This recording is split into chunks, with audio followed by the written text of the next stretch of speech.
When it comes to investing your money, there are a lot of different opinions on the best way to do it. Some people advocate maxing out your 401k as soon as you have some extra cash, while others say you should hold off until you've paid off all your student loans. So what is the right order for investing your money? What do you invest in first? Hi, if you're new to the channel, my name is Tay from Financial Tortoise, where we learn to grow our wealth slow and steady. When it comes to investing our money, there is an endless list of choices to make. 401k, IRA, HSA, student loans, mortgage, etc. The list never ends and we're constantly fearful of making the wrong choice. That is why in this video, I want to share with you what I personally believe is the most optimal order for investing your money. Yes, every situation is different and there's no way we can cover all the different scenarios in this video. But I firmly believe there are some general guidelines that most people can follow to make sure they're putting their hard-earned money to work in the most optimized way possible. Number one on our list is an emergency fund.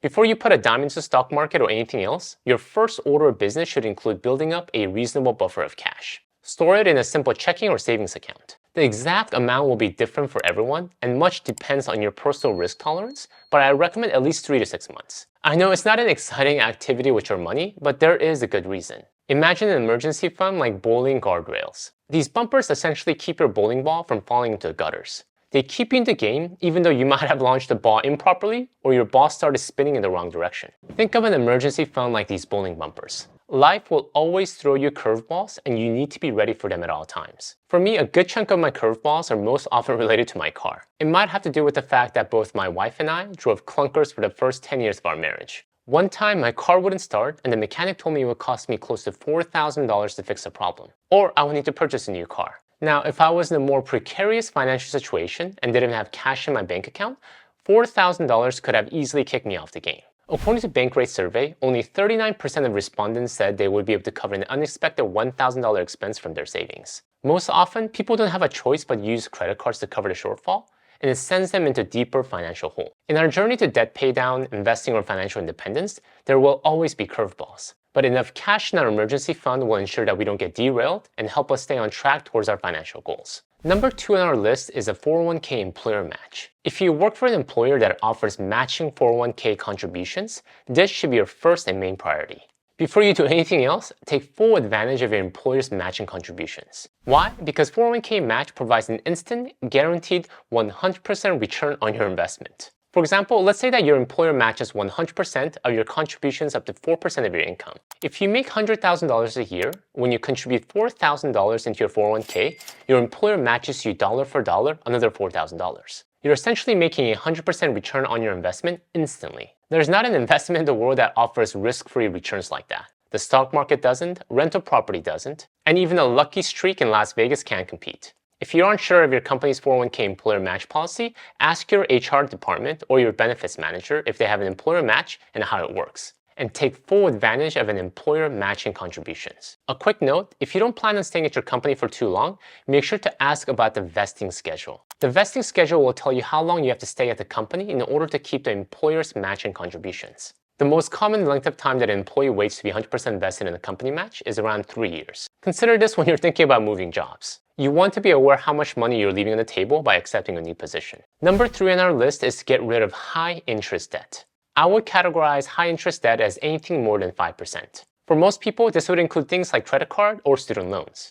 In my book, credit cards is one of the worst high interest debt given the average credit card carries a 16% interest rate. If you have credit card debt that you've been carrying month to month, this is where you want to start with your debt reduction plan. There is no easy way to knock down high interest debt except to just do it. List out all your high interest debts and create a plan for getting rid of them. You can use the debt snowball method or the avalanche method, whichever one that best motivates you. Once high interest debt is knocked out, you'll be amazed at how much income you have available to optimize the rest of your finances. Alright, once your high interest debts are paid down, the next on our list is max out your Roth IRA. In my personal opinion, the Roth IRA is one of the most tax-efficient accounts available to investors. In a nutshell, with a Roth IRA, contributions are made on after-tax basis, but any growth is tax-free. Of course, there are conditions such as needing to leave the money in your Roth IRA account for at least 5 years, and you have reached the age of 59 and a half. However, what is amazing about the money in a Roth IRA is that you'll never need to pay taxes on it, ever. We don't know what the tax landscape will look like in the future.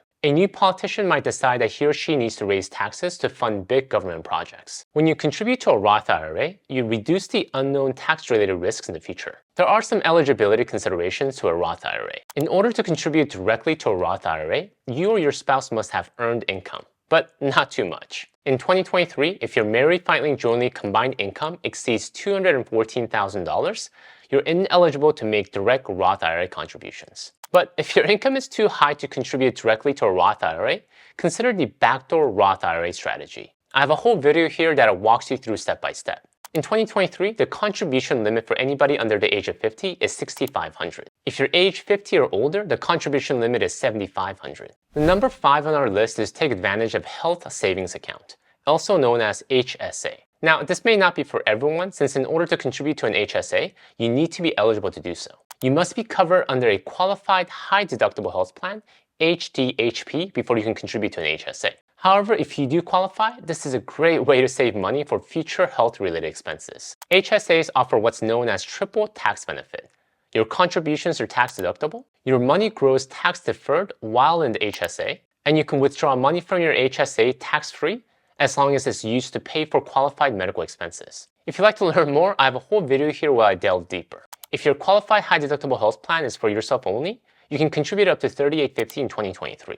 If your qualified high deductible health plan is a family health insurance plan, you can contribute up to $7,750 in 2023. If you're age 55 or older, you can contribute an additional $1,000. The number 6 on our list is the 529 Education Savings Plan if you have children. If you're looking to save money for your children's future college, 529 Education Savings Plan offers a great tax-efficient way to do it. A 529 Education Savings Plan is basically like a Roth IRA, but for education expenses. Contributions are made on after-tax basis, but growth is not subject to federal tax and oftentimes state tax as well when used for qualified education expenses. 529 plans do not have annual contribution limits. However, contributions to a 529 plans are considered completed gifts for federal tax purposes, and in 2023, up to $17,000 per donor per beneficiary qualifies for the annual gift tax exclusion. Personally, I don't want my kids to think I'm going to cover their college tuition 100%, so I invest just a moderate amount. If we're creative, there are tons of different ways to effectively fund college.